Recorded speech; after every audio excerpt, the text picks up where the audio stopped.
이 시간에도 우리 주님을 사랑하는 우리 성도님들에게 하나님의 그 신응답과 축복이 함께 하시기를 예수님의 이름으로 축원합니다.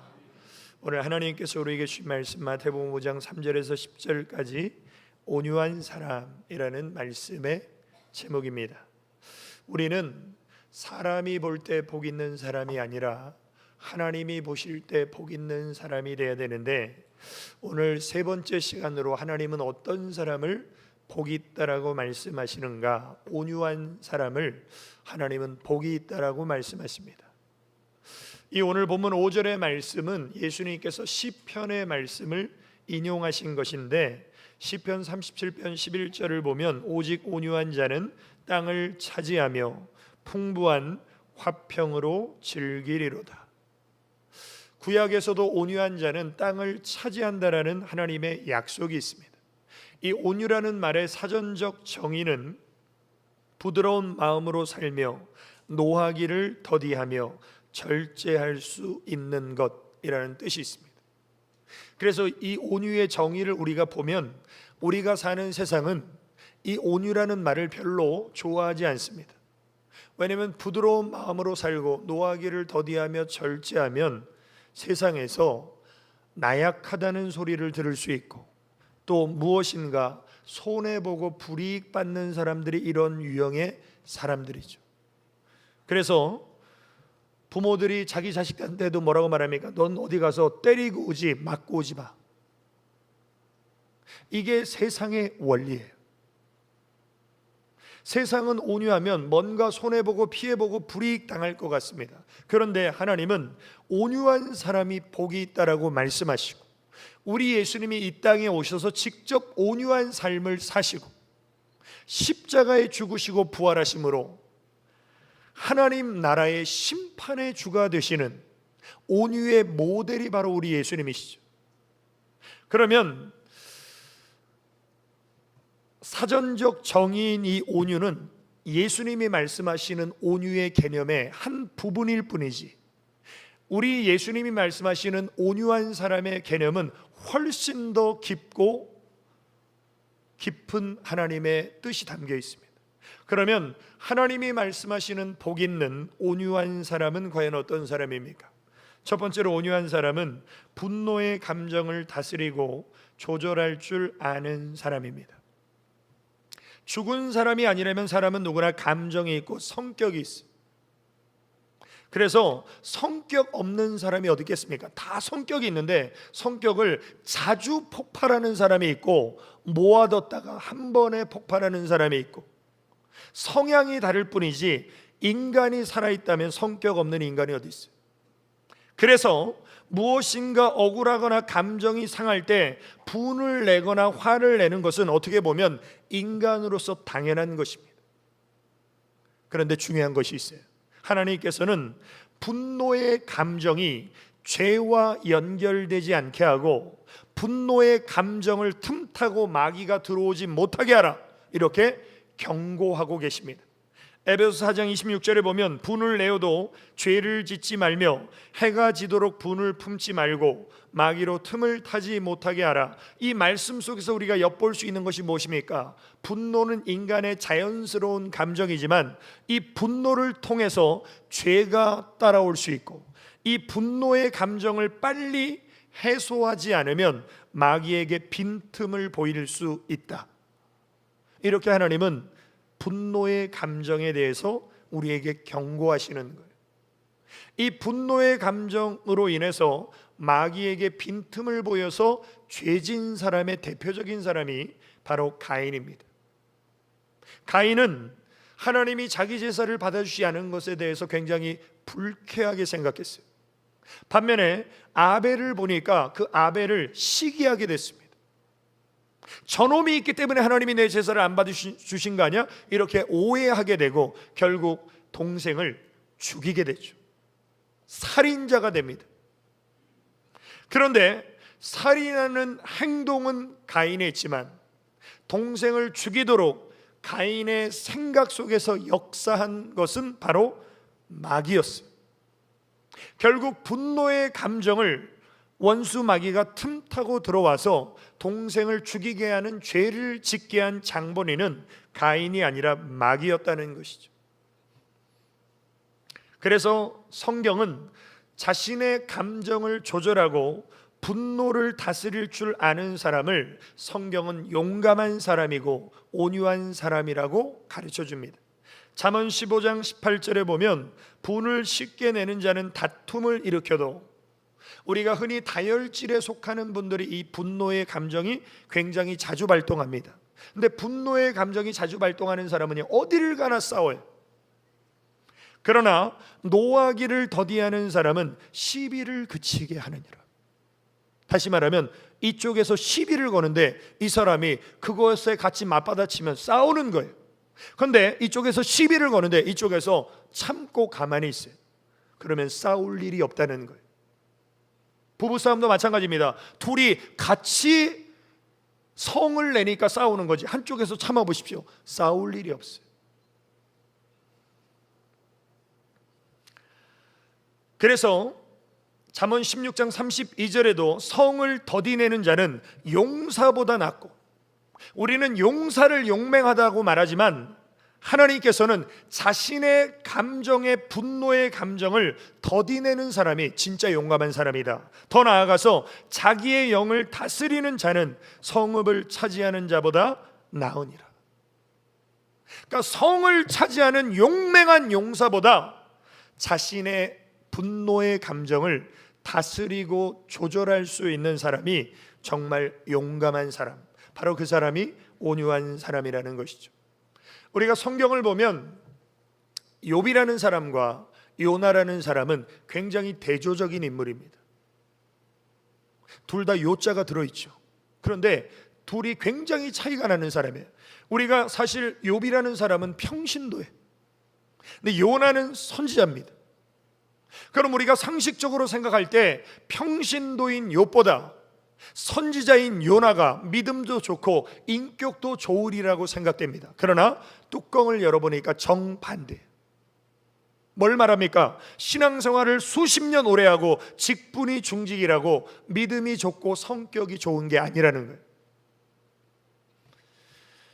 우리가 성경을 보면 욥은 엄청난 환난을 만나요.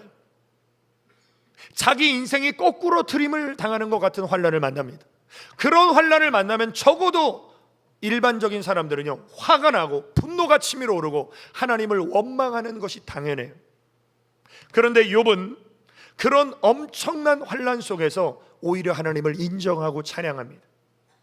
그리고 욥기 1장 21절에 보면 내가 모태에서 적신이 나와 싸운즉 또한 적신이 그리로 돌아가올지라 주신 자도 여호와시오 취하신 자도 여호와시오니 여호와의 이름이 찬송을 받으실지니이다. 이 모든 일에 욥이 범죄하지 아니하고 하나님을 향하여 어리석게 원망하지 아니하니라.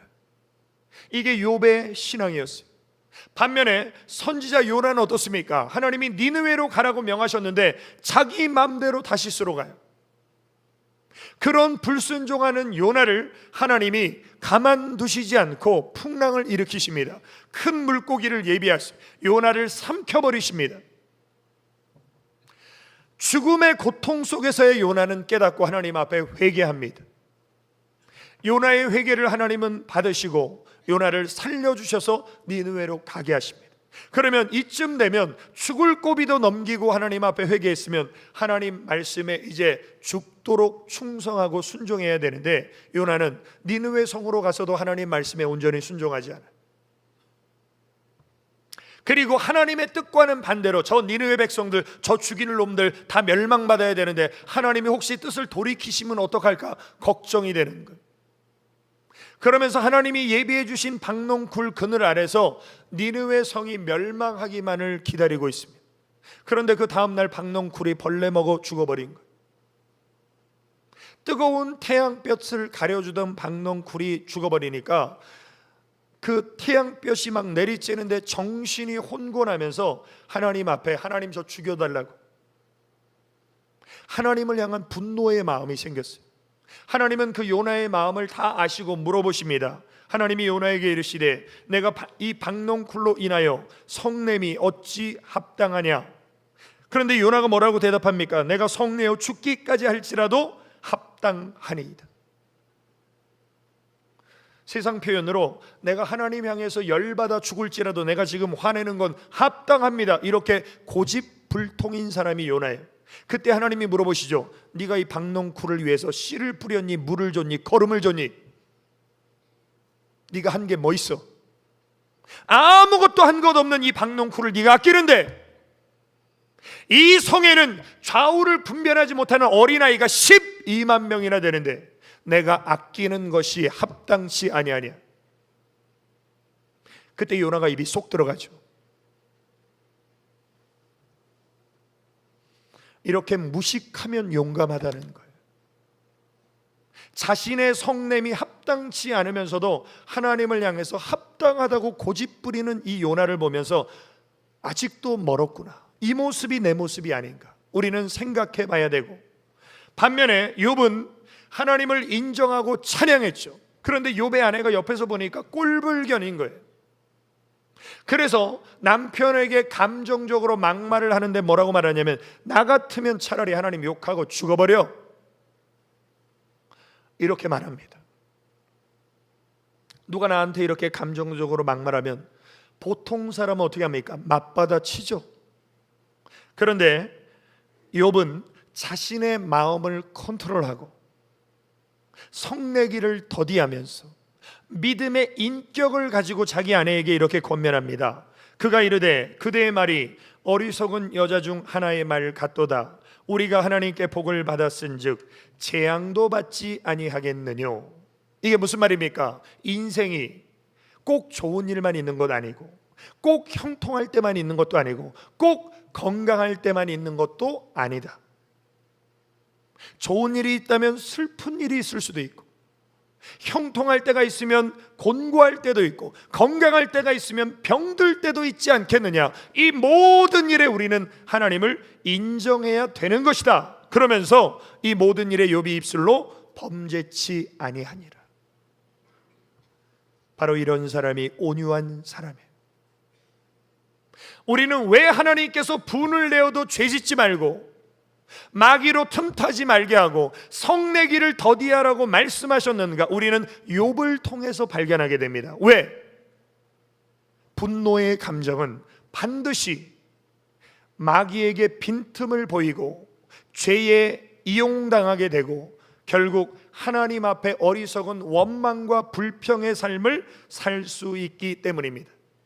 그래서 감정이 격해지고 분노의 마음이 끓어오를 때 그 사람의 입에서 선한 말이 나오는 사람은 아무도 없어요.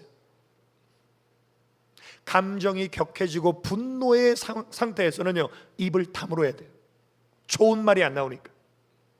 말은 내뱉으면 주워 담을 수 없기 때문에. 결국 분노의 감정 속에서 우리가 나쁜 말을 하든지 폭력을 행사하든지 하나님을 원망하든지 이 모든 것은 결국 우리가 마귀에게 지는 거예요. 죄악에게 지는 거예요. 그래서 하나님은 우리에게 뭐라고 말씀하십니까? 악에게 지지 말고 선으로 악을 이기라. 온유한 사람은 선으로 악을 이겨요. 그러나 온유하지 못한 사람은 악에게 지는 인생이 된다는 것입니다. 오늘 우리 성도님들 정말 하나님 보실 때 복 있는 용맹한 자기의 마음을 다스리는 온유한 사람으로 회복되시기를 주님의 이름으로 축원합니다. 두 번째로 온유한 사람은 복수하지 않고 용서하는 사람이에요. 우리가 사는 세상은 복수의 칼을 가는 세상. 너무 안타까운 것이 우리 한국 사람의 심령이 얼마나 스트레스와 막 분노, 혈기로 가득 차 있는지, 건드리면 막 폭발할 것 같은 사람들이 얼마나 많습니까? 우리가 사는 세상은 누가 내게 피해를 주면 피해를 준 만큼 갚아주든지 아니면 더 강도 높게 복수하는 게 이 세상이에요. 단적인 예를 들면 운전하는 사람들. 운전하는데 누가 깜빡이도 안 켜고 끼어들었어요. 그러면 갑자기 이 분노가 막 치밀어 오르면서 추월해가지고 그 앞에서 막 브레이크 막 밟면서 사고를 유발하는 뉴스의 영상 보셨죠? 그래서 사람이 죽기도 하고, 그래서 교도소 가죠. 그러면 그렇게 보복 운전해서 교도소 간 사람이 교도소 안에서 내가 교도소에 있을지언정 내가 그렇게 보복 운전한 건 내가 잘한 거야, 내가 갚아줄 만큼 갚아줬어. 이렇게 생각하는 사람이 있겠습니까? 교도소에서 뭐 하겠어요? 후회하죠. 내가 그때 조금만 내 마음을 다스리고 내가 조금만 참았다면 이 모양이 이 꼴은 안 됐을 텐데.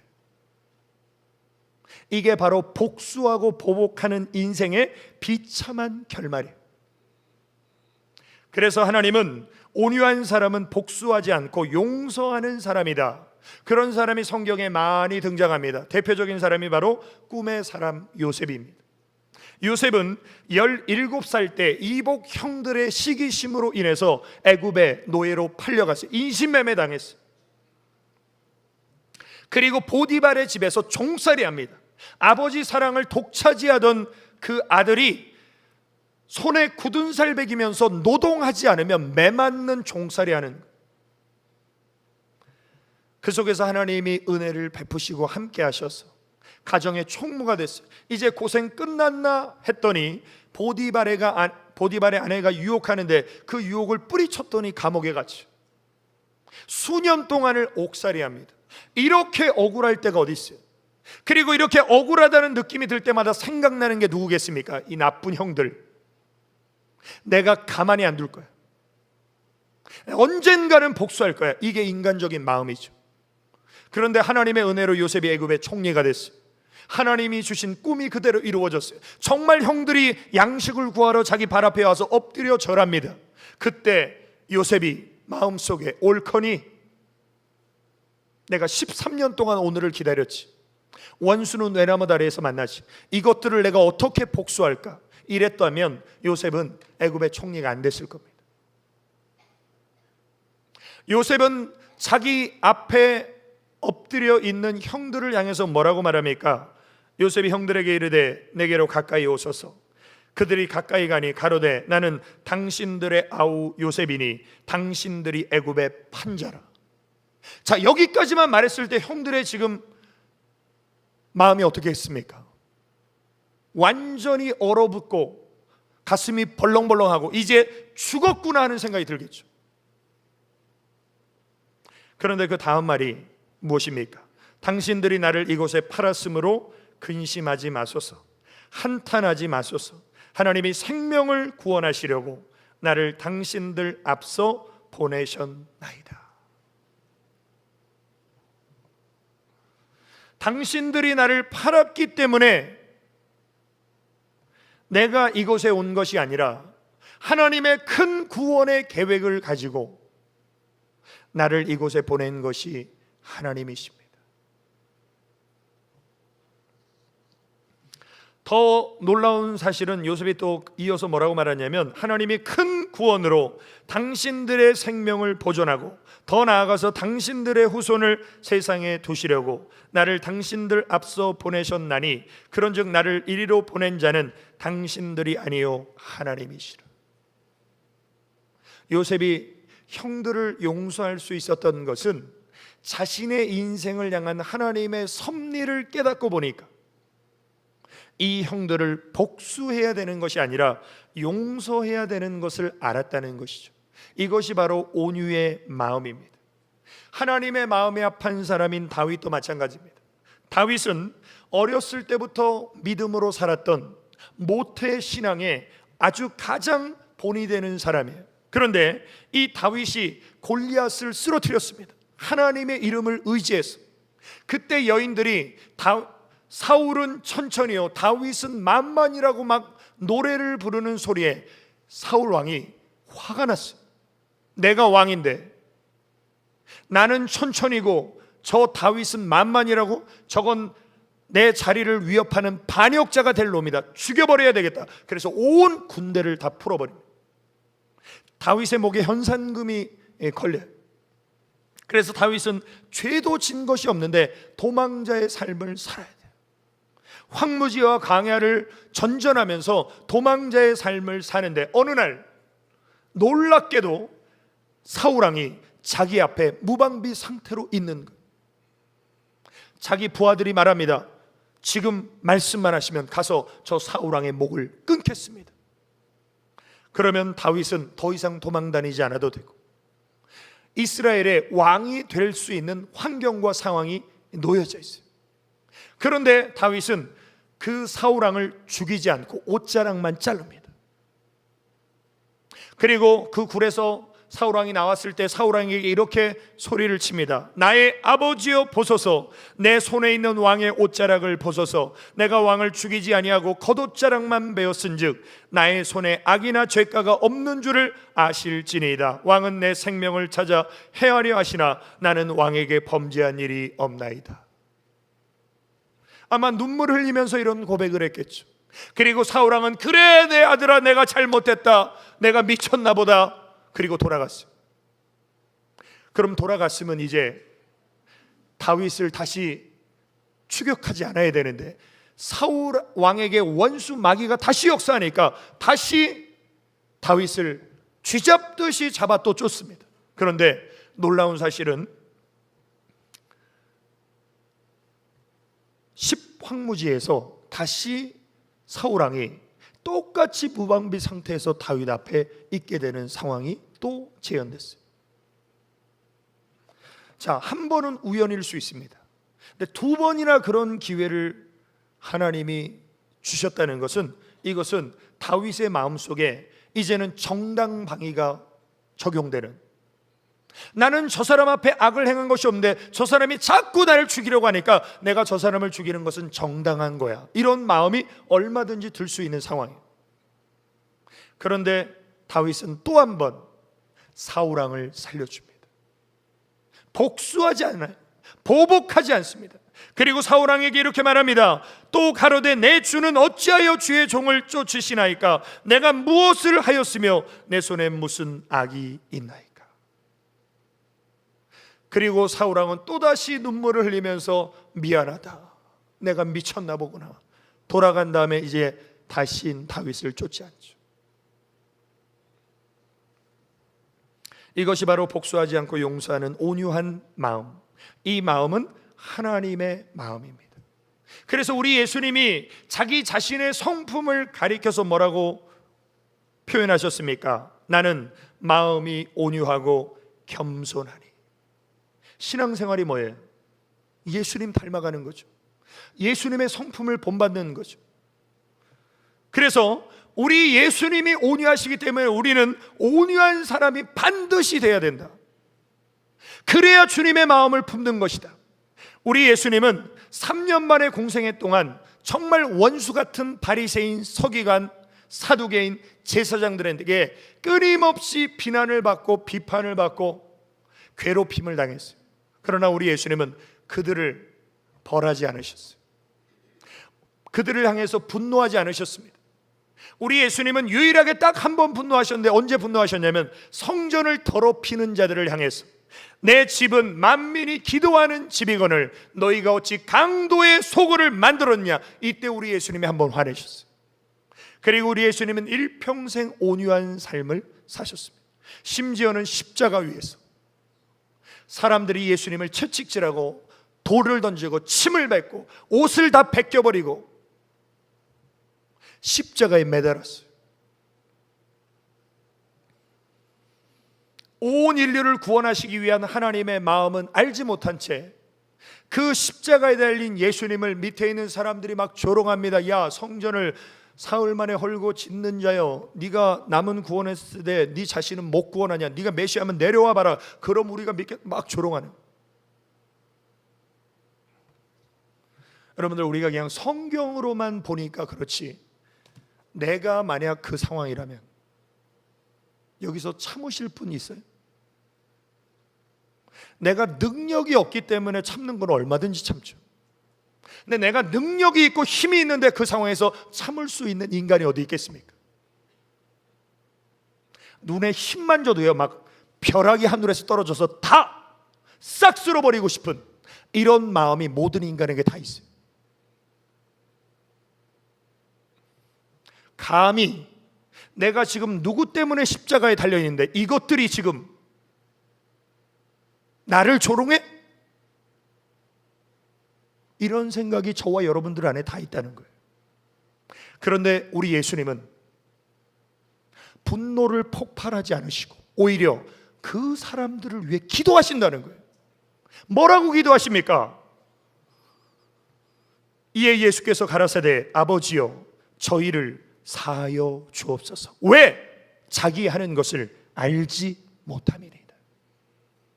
이 사람들이 무지하기 때문에 이런 거라는 거예요. 내가 메시아인 걸 알았으면 무릎 꿇고 회개하고 기도할 텐데 무식해서 무지해서 나를 십자가에 못 박고 조롱하는데 이 죄를 용서해 주시옵소서. 이게 하나님이 말씀하시는 온유라는 거예요. 그냥 성격 좋고 착한 게 온유가 아니에요.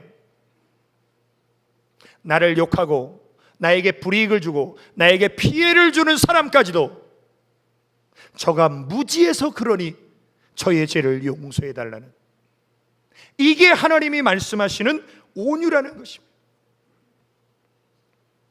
오늘 사랑하는 성도 여러분, 한번 생각해 보십시오. 지금 내 인생에 나를 힘들게 하고 나에게 피해를 주고 나에게 불이익을 준 그 인간을 아직도 용서하지 못하고 마음에 담고 그 사람을 생각날 때마다 욕하고 있다면 나는 복 없는 사람이에요. 나는 주님과 상관없는 사람이에요. 그 모든 마음을 십자가 밑에 내려놓고 복수하고 보복하는 불쌍한 인생이 아니라 용서하고 이해하는 주님의 마음을 회복하시기를 주님의 이름으로 축원합니다. 세 번째로 온유한 사람은 하나님 안에서 참된 만족을 누리는 사람입니다. 오늘 하나님께서는 온유한 사람이 복이 있다고 그랬는데 그 복이 무엇이냐면 땅을 기업으로 받는다는 것이. 오늘 본문 5절에 온유한 자는 복이 있나니 저희가 땅을 기업으로 받을 것이며, 땅을 차지한다는 것은 무슨 말입니까? 하나님의 축복과 약속이 온유한 사람과 함께한다는 것입니다. 그래서 자신을 팔아버린 형들을 용서했던 요셉은 애굽의 총리가 되죠. 엄청난 환난 속에서도 하나님을 인정하고 찬송했던 욥은 갑절의 축복을 받게 되죠. 또 자신을 죽이려는 원수 같은 사울왕을 2번이나 죽이지 않고 살려준 다윗은 이스라엘의 가장 위대한 왕이 되죠. 이게 바로 온유한 사람들이 땅을 차지하는 축복이라는 거예요. 아브라함도 마찬가지입니다. 믿음의 조상 아브라함은 엘라말 그돌라오멜의 연합군에게 잡혀간 자기 조카 롯을 구하기 위해서 318명의 종을 데리고 가서 싸웠어요. 계란으로 바위 치기인데 바위가 깨져버렸어요. 그리고 자기 조카 롯과 인질로 잡혀간 또 탈취한 재물을 다 획득해가지고 돌아옵니다. 그런데 그 돌아오는 길목에 소돔 왕이 이 아브라함을 향해서 뭐라고 말하냐면, 아브라함 자네 수고 많았네. 자네의 전공을 취하네. 사람만 내게 보내고 물품은 자네가 다 갖게. 이런 헛소리를 하는 거예요. 왜 이게 헛소리입니까? 소돔 왕이 자기가 재물을 다른 나라가 쳐들어와서 뺏겼으면 이제 소유권은 소돔 왕에게 없는 거예요. 그런데 아브라함이 가서 전쟁에서 싸워 이겼으면 그 모든 전리품은요 아브라함 거예요. 그러니까 소돔 왕은 지금 뭘 착각했냐면, 옛날에 내 것, 이거 다 내 것인 줄 아는데 절대 소돔 왕 것이 아니라 이젠 아브라함 것인 거예요. 그런데 소돔 왕이 사람은 내게 보내고 물품은 자네가 다 취하게, 선심 쓰듯이. 그러면 성격 있는 사람이면 어떻게 하겠습니까? 네가 지금 뭔 소리 하는 거야? 네가 지금 왕인 줄 알아? 얼마든지 교만하게 아브라함이 말할 수 있는 상황이죠. 왜? 전쟁에서 대승을 거뒀고 힘이 있고 재력이 있고. 소돔 왕은 껍데기만 왕인 거예요. 그런데 아브라함이 이 소돔 왕에게 뭐라고 말하는 줄 아십니까? 아브라함이 소돔 왕에게 이르되 천지의 주제시요 지극히 높으신 하나님 여호와께 내가 손을 들어 맹세하노니 내 말이 내가 아브라함으로 치북해 하였다 할까요? 이게 무슨 말입니까? 소돔 왕이 길 지나면서 만나는 사람에게, 야 아브라함 쟤 나 때문에 부자 된 거야, 내가 다 줬거든. 이런 소리 듣기 싫어서 내게 속한 것은 물론 한 실이나 신들매라도 내가 취하지 아니하리라. 이게 무슨 말입니까? 나는 지금까지 하나님 주시는 복으로 산 사람이야. 너 같은 것이 내가 하나님 복으로 살았던 내 생애, 내 삶에 오점을 남기고 싶지 않아서 네 건 실 한 오락이라도 안 가지고 가. 이게 바로 아브라함의 신앙이었어요. 다시 말하면 온유한 사람은 하나님 안에 있는 은혜, 하나님 안에 있는 축복, 하나님 안에 있는 능력으로만 사는 사람이기 때문에 이런 사람에게 나타나는 것이 뭐냐면요, 만족이라는 거예요. 세상 사람들은 아무리 많은 돈을 벌고 아무리 성공하고 아무리 높은 자리에 올라도 결코 만족할 수 없습니다. 왜냐하면 세상 사람들 안에는 하나님이 없어요. 하나님이 없는 인생의 특징이 뭔지 아십니까? 공허해요. 인생이 많은 걸 가져도 인생이 공허해요. 그리고 또 한 가지, 불만족스러워요. 많이 가졌으면 만족할 줄 알았는데 불만족스럽고 인생이 공허하고, 이게 하나님 없는 인간들의 특징이에요. 그래서 솔로몬이 전도서를 보면 시작부터 끝까지 전도서의 내용이 뭡니까? 헛되며 헛되고 헛되니 모든 것이 헛되도다. 이게 솔로몬의 인생의 결론이죠. 솔로몬은 가지고 싶은 걸 다 가져봤던 사람이에요. 솔로몬이 쓰는 모든 기구는 다 금으로 돼 있어요. 얼마나 재산이 많은지. 아내가 1000명이나 됐죠. 또 머리는 얼마나 좋은지 책을 얼마나 많이 썼습니까? 성전과 왕궁을 20년 동안 얼마나 의리의리하게 지었어요. 사실 인간적으로 해보고 싶은 거 다 해본 사람이 솔로몬이에요. 그런데 결론은 만족스럽지 않다는 거예요, 인생이. 전도서 5장 10절에 보면 은을 사랑하는 자는 은으로 만족함이 없고 풍부를 사랑하는 자는 소득으로 만족함이 없나니, 가난한 사람이나 서민들은요, 돈 많이 벌면 내 인생이 만족하고 행복할 것 같은데 착각이라는 거예요. 솔로몬이 다 가져보고 누려보니까 만족이 거기엔 없다는 거예요. 이게 인생의 허무함이라는 거예요. 자, 솔로몬은 다 누려보고 인생이 허무하다라고 말했는데, 그 아버지 다윗은 왕이 되지 않았을 때에도 만족을 누렸어요. 다 가진 아들은 만족을 못 누리는데 그 아버지는 고난 속에서 만족을 누렸어요. 그 비결이 뭡니까? 시편 23편 1절에 보면 여호와는 나의 목자시니 내가 부족함이 없으리로다. 우리 인생의 진정한 만족은 돈에 있는 게 아니에요. 명예에 있는 게 아니에요. 권력에 있는 게 아니에요. 우리 인생의 진정한 만족은 하나님이 나의 목자 되셔서 하나님이 내 인생을 책임져 주시고 하나님이 내 인생을 인도해 주시고 하나님이 내 인생을 보호해 주실 때, 그때 진정한 만족이 있다는 것을 다윗은 경험합니다. 그러면 이건 하나님의 마음에 합한 사람인 다윗이나 이런 마음 갖는 거 아닙니까? 아니에요. 사도 바울도 똑같은 고백을 합니다. 빌립보서 4장 11절에 보면 내가 궁핍함으로 말하는 것이 아니라 어떠한 형편에든지 내가 자족하기를 배웠노니. 형편과 상황에 관계없이, 환경에 관계없이 나는 만족하는 비결을 예수 그리스도 안에서 배웠다는 거예요. 오늘 사랑하는 성도 여러분, 예수님 안에 참된 만족이 있고 예수님 안에 참된 평강이 있고 예수님 안에 참된 행복이 있음을 온유한 사람이 되어서 누리며 사시길 주의 이름으로 축원합니다. 결론입니다. 온유한 사람은 하나님의 후사로 천국을 기업으로 받게 됩니다. 이 오늘 본문 5절 말씀을 보면, 목사님 저는 온유한데 땅이 한 평도 없어요. 반면에 저 사람은 굉장히 성격이 더러운데 수만 평 땅을 가지고 있어요. 여기에서 말하는 땅은 이 세상의 땅에 국한된 것이 아니라 하나님의 나라를 상징하는 거예요. 온유한 사람은 땅을 차지하는데 그 땅은 바로 이 땅이 아닌 하늘에 있는 영원한 땅, 천국의 후사, 하나님의 후사가 될 것이다.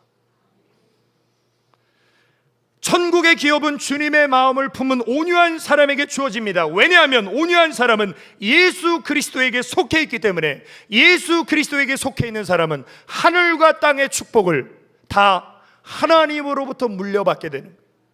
그래서 오늘 저와 우리 모든 성도님들, 우리는 하나님의 자녀, 천국의 후사라면 주님의 마음, 온유한 마음을 품으셔서 이 땅이 아닌 하나님의 나라를 상속받는 천국의 후사가 다 되시기를 예수님의 이름으로 축원합니다. 우리 기도드리시겠습니다. 아버지 하나님, 크신 은혜와 사랑을 감사드립니다. 주님의 마음을 품고 온유한 사람이 되어 이 땅을 포함한 하늘의 나라를 소유하는 상속받는 천국의 후사가 되게 하여 주옵소서. 예수님의 이름으로 기도 올리옵나이다.